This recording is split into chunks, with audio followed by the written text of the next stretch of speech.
Hello and welcome to a special edition of the Congressional Report on Manatee Educational Television. I'm Charles Clapsaddle, Station Manager for METV, and it's our great pleasure to have with us today Congressman Vern Buchanan to give us an update on the congressional workings in Washington, D.C. and his efforts here in our community.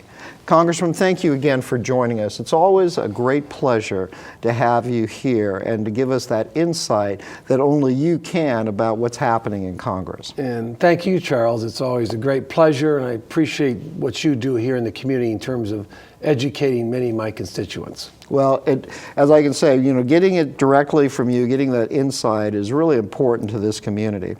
And Congressman, I'd like to start off, if I may. I mean, we're only a few days removed from Memorial Day, and you've always been actively involved with helping veterans and their families. But recently, you've taken another additional step in working with Congress to develop a Veterans ID, which is a very important aspect. Can you tell us about your efforts on that and why it was important to you? Yeah, it's a Veterans ID card, and we got that passed last week in the House, 402 to 0, which is pretty unusual. But veterans across the district, and I represent 70,000 veterans and different veterans I've even heard in the country, they like the idea of having a veteran's ID card. Right now, if you got less than 20 years of service, served honorably, they have to carry around paperwork, which is DD 214. Many times have misplaced it. It's got personal and sensitive information on it. They'd like to have a veteran's card. If you served over 20 years, all those veterans get it. So there's about 11 million veterans that this would help, and I think it's the right thing, and we're going to get it done. We met with the chairman and the veterans in terms of the Senate side. We're hoping to get something done in June and then get it signed into law shortly thereafter. Well, you've always been, very active and involved in veterans issues, especially within this community, both in Sarasota and Manatee. And I think that would be a wonderful opportunity for veterans, all veterans, to have that ID card for their veteran care and for their benefits. Yeah, I think from their standpoint, they like the sense of the pride that they served, the opportunity to have a card, but it takes advantage of discounts. Many veterans are also looking in the workplace, and a lot of people like to hire veterans, so it's simple. It's something simple they can show their service to the country and the timeline and all that. So we've got a lot of interest, a lot of enthusiasm, and we've surveyed it and talked to a lot of veterans. Like I said, I represent 70,000 veterans, and most of them are very, very enthused about this possibility. Well, congratulations on your efforts on that. I know you've always been involved with veterans, and you're always looking out for their best interests. And in this community, there's a lot of veterans that can take advantage of this opportunity. But the key question here, and I think it's on everybody's mind, is the economy and how the economy continues to make steps towards better advantages. What do you think how the economy is doing, and what do you think needs to be done? Well, we go in cycles. We had a good run from, say, 1994 to 2006, 2007. Then October 2008 came, affected a lot of businesses, and unfortunately, a lot of people got laid off. But I think we're back. I'm very bullish on Manatee County and really south down to Naples and Sarasota County. I think we're growing as fast as anywhere else in the country.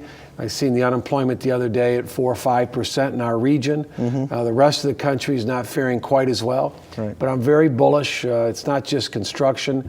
I was yesterday at a company where they got a Commerce Award for basically exporting. I was at Pierce Manufacturing here a couple of days ago here. They've got 300 jobs in the community and good paying jobs.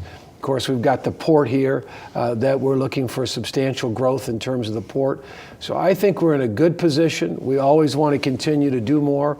I try to take whatever energy I can, and my focus is helping our small businesses be more successful, because if they're more successful in our community, they create more jobs, and that's really the bottom line where we need to be focused.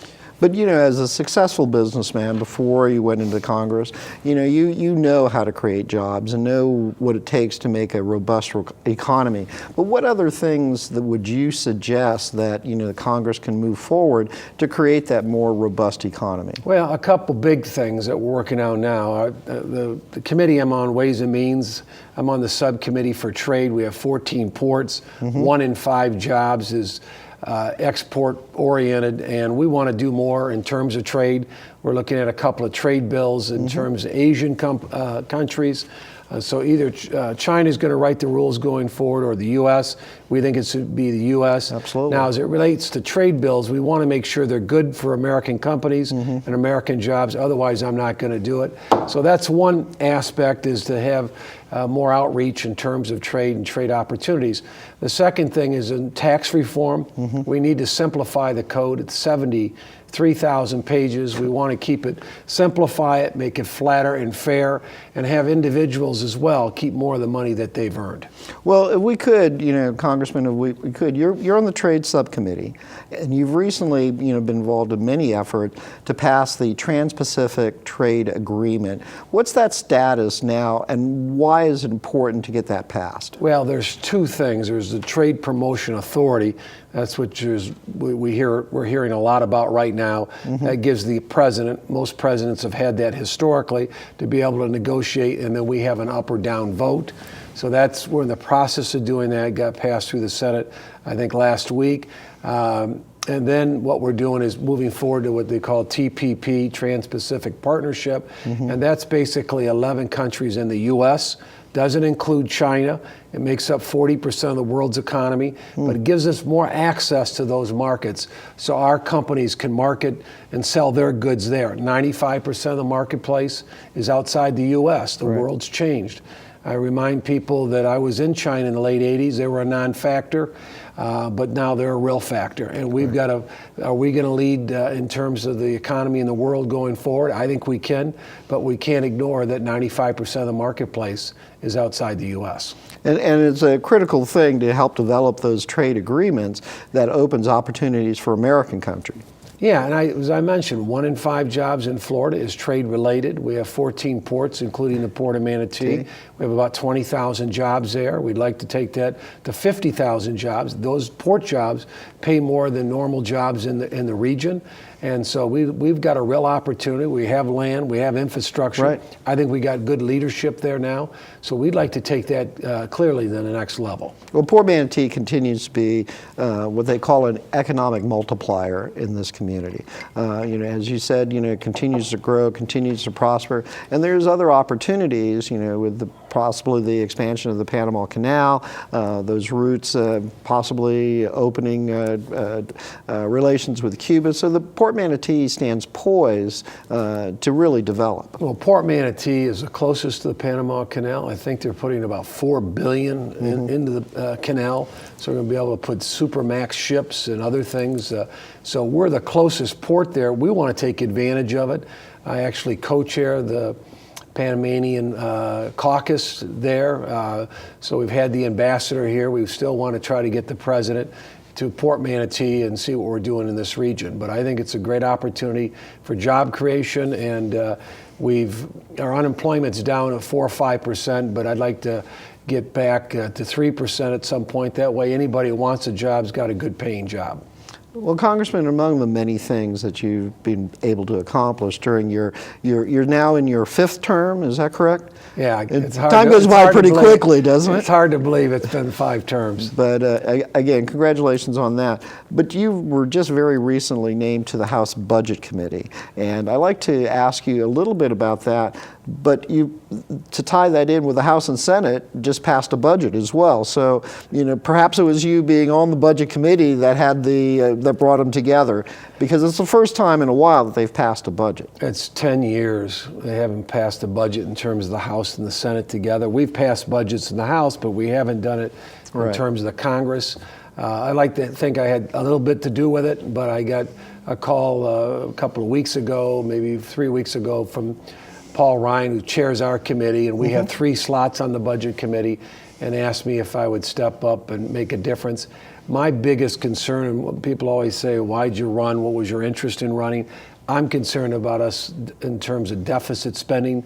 If you go back over 50 years, we've only balanced the budget 5 times. Right. And so this is a step in the right direction. I mean, it's going to cut spending over the next 10 years on a lot of frivolous programs. We'll cut about $5 trillion, I should say. And then also part of it is we're looking to try to encourage and enact a balanced budget amendment. 49 out of 50 governors have it. That simply says you don't spend more than you take in, like families and small businesses. Right. If you do, you might do it for a while, but at some point it ends badly. And we've had deficits with this administration over the last 6 years, over $1 trillion each year. That's got to change, and we're trying to change that now. Well, ever since you came to Congress, that's been one of your signature bills, is to pass that balanced budget amendment. Well, we see what happened in 2008, and I just think we create a lot of uncertainty. When I came, we were at $8 trillion. Today, it's almost $18 trillion. So I want to make sure we've got a lot of good programs in terms of Medicare and Social Security and veterans benefits. I want to make sure all those benefits are there long term. But the way you ensure that is to make sure your financial house is in order. You don't keep spending money you don't have. And unfortunately, that's what we've been doing. But I'm going to do everything I can to change that. But do you see that gridlock, that partisan politics playing a major factor in trying to, remedy, like the budgetary issues? Well, I've got to tell you, in our region, I get a lot of feedback from a lot of people and say, you guys can't work together, can't get along. I actually chair the Florida delegation. We are getting some things done on a bipartisan basis.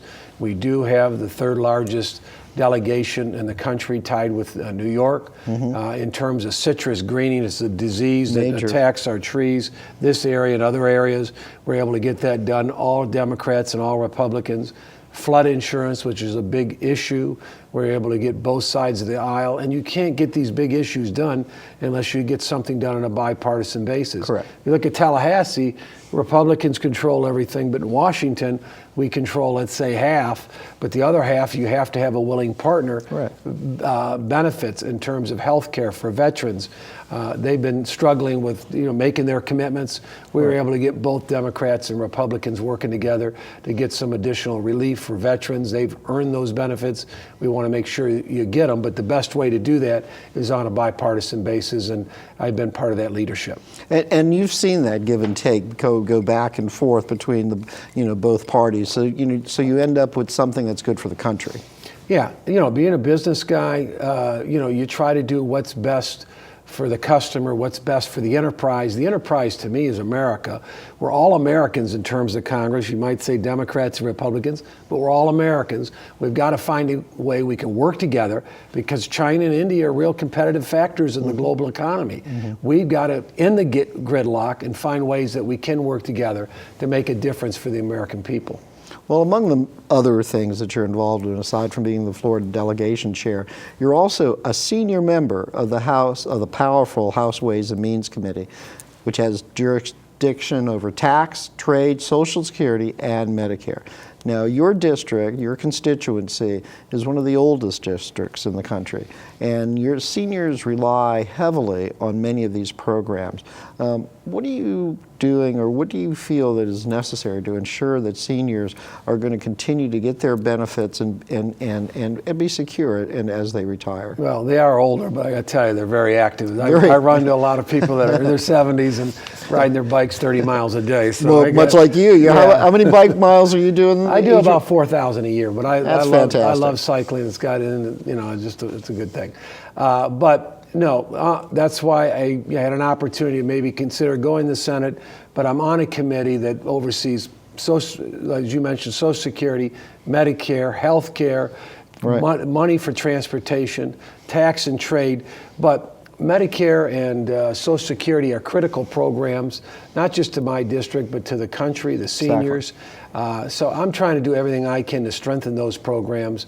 And I think one way we do that long term is to make sure, and that's why I'm interested in being on the budget committee, is to make sure we don't continue to spend more money than we have. So those programs are secured long term, not just for current seniors, but as well for their children and grandchildren. And I've got some grandchildren now. So my point is, it's important that these are solid, good programs. We've got to make sure they're there long term for not just the current seniors, but their kids and grandkids as well.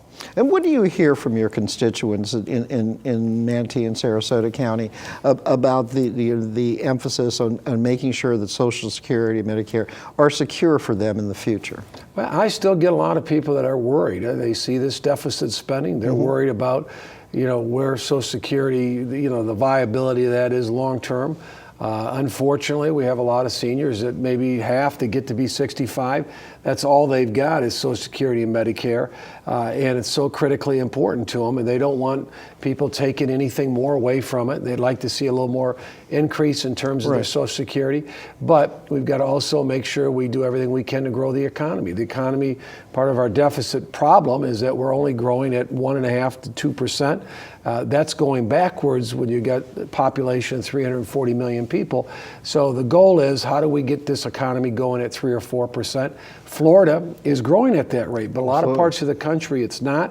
I'm from Michigan originally, and a lot of people from Michigan, the Midwest, the Northeast, they get 65, they're coming south. Right. That's why I said earlier, I'm bullish on Florida, but in terms of the country, we've got to try to help small businesses. We've got to encourage more startups, entrepreneurship, and if they're successful, we need to applaud people that are willing to take the risk and create jobs. And one of the questions that comes to mind, specifically on those remarks, is that you've been working on tax reform, which is an important thing for small businesses. What's the status on that, and what would you like to see it include on tax reform? Well, I had a luncheon last week with Paul Ryan. The goal is to get the trade done as quickly as we can, and then we're going to turn to tax reform. The tax code, as I maybe mentioned earlier, 73,000 pages. It's overcomplicated. We want to simplify the code. We want to, try to do everything we can to try to lower rates. The best way to lower rates, there's a lot of special interest deductions for big oil and other big industries. We'd like to eliminate as many of the tax loopholes and bring the overall rate down for everybody. We have the highest corporate tax rate in the world. How can you compete? Why would people invest when they can go somewhere else in the global economy? So I think we haven't addressed the tax code since '87 in a real way. We've got a real opportunity. I've got that background in terms of business. Paul Ryan mentioned the other day, we were at an event, he said, we read all the books. He said, Vern's worked in the real world in terms of tax code, tax simplification. So our goal is to find a way to lower rates for everybody, but ideally with small business, that's my focus, because if they can keep more of the money that they earn, they're not going to put it in their pockets. They're going to end up investing it in terms of growing their business and creating more good-paying jobs. And you've all, as a very successful businessman, you realize that a small business is really the backbone of the economy. If a business can add 3 or 4 employees every year or so, that's growth. Those are homes being bought. Those are kids going to school. So if a small business can succeed, the ripple effects are undeniable. What a lot of people don't realize when you look at the business, they think of big business, Ford or something. But the reality of it is the Manatee Chamber, for example, might have 1,800 to 2,000 businesses in terms of membership. Probably 90% are 25 employees or less. That's who we are. So we want to do everything we can to encourage them. Some of those companies, like Pierce Manufacturing, or you look at what Bell started out 100 years ago with a couple employees. Now they got thousands of employees. So not everyone will go that way. Not many of them. Some of them might not want to get that big, but there's many of them that'll start, with a couple employees and end up with 1,000 employees. So that's why startups are so important. Under this administration, we've closed more businesses than we've started. That's a problem. We've got to have more encouragement to open more businesses, and one of the bills that I've introduced is to basically be able to write off more of their initial costs so we can encourage more investment and startup money for these businesses. Which is a great idea. Let's switch gears for a minute, if we can, Congressman, and talk about in the international arena. You've recently traveled as part of a congressional delegation to Israel. And tell us about that trip. And this isn't your first trip to Israel. And why is it important for you to strengthen those ties with Israel? Well, Israel's been a great partner. They're the only democracy in the Middle East. I had a chance to meet with the Prime Minister for 2 hours, just like this, you and I talking. They're very concerned about Iran, about Syria, but mainly about Iran, removing those sanctions. They've been a good partner. The administration is going down that road, and I guess they're going to make a deal despite what they think and the Saudis and everything. But the big challenge we've got in the Middle East, we have a lot of failed states. Syria, Northern Africa, we got failed states. Iraq, so when you look at it, Yemen in terms of what's just south of Saudi Arabia. So that's an issue, and then now what happens, they're trying to recruit over the internet people that might be open-minded to their cause, primarily in Europe, but also in America. They go back to Syria, they get radicalized, and then all of a sudden they put them back out in the streets in our country as well as Europe to try to do some terrorist act. So we have to stay engaged and be active. Israel's been a great partner in terms of that cause to try to minimize that. But it is concerning about where we're at, and I don't see this going away, unfortunately, in the next decade or so. It's going to be something that's going to be an ongoing challenge to America. And as you pointed out, Israel is the only democratic state in the entire region. And its efforts to stay safe and secure within its own borders has been a continuing struggle. And seeing the turmoil that's happening in that part of the country, it's probably very rewarding for them to see a congressional delegation come and listen to their concerns. Well, when I first got to Congress, I went to Iraq and I went to Israel, and the same thing. I was in Israel and I was in Iraq. We got a new prime minister, but again, we need to support our friend. They've been a key ally, a good friend, and make sure that they're secure. But also, there's a lot of challenges in the region. I've been to the refugee camps in Jordan. They're right across the border from Syria. So a lot of people dislodged. Unfortunately, we end up paying a big part of the tab. So when these failed states break up, there's a lot of migration and they're moving to other countries, into Europe and Eastern Europe, and as well as other countries. And we end up, and the European community ends up picking up a lot of the tab. It creates an unstable environment, for all of these countries and for Israel as well. Congressman, unfortunately, we're kind of running out of time. And I'd like to give you the opportunity to kind of focus on those key things that you're going to be working on in the months to come. And what are those critical things that you feel were going to require your attention? Well, the big things right now is trade and taxes, but my big focus is going to be on trying to figure out how to grow this economy. As I mentioned earlier, we're growing at 1 to 2%. That's backwards. We need to grow at 4%, 3 to 4%. That makes all the difference in the world in terms of addressing a lot of our challenges, especially as it relates to the deficit. But my goal is to do everything, and Washington should do everything, to help our small businesses, men and women that start up businesses, help them be more successful. And the big things are through dealing with a tax code, simplifying that, eliminating frivolous lawsuits, reducing a lot of regulations that are on the books that burdens a lot of these businesses, but just have a mindset to help them be more successful. And if they're successful, we'll create good paying jobs in America, and we can be the leader we are now, but we can continue to be the leader going forward the next century, and that's really my goal. And I would suggest, Congressman, that your seniority and your tenure on these powerful committees that you are part of, as well as being, the head of the Florida delegation, is really a great effort for our community and your constituency to know that they have kind of the leadership that they require in Washington. One final question, sir, if we could, just as we started out on talking a little bit about Memorial Day and your efforts with the ID.